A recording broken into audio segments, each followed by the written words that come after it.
নাবালিগ অবস্থায় যার বাচ্চা মারা যায়, ওই বাচ্চাগুলিকে আল্লাহ পাক রব্বুল আলামিন কিয়ামতের ময়দানে বাপ মার জন্য বহুত বড় সুপারিশকারী বানায়।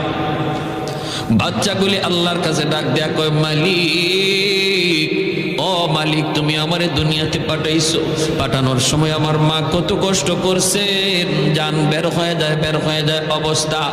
এরপরে আমি দুনিয়াতে আসলাম, এত কষ্ট আমি মাকে দিলাম, কিন্তু মার কোনো খেদমত আমি করতে পারলাম না, আমার মা ঋণ আমি শোধ করতে পারলাম না।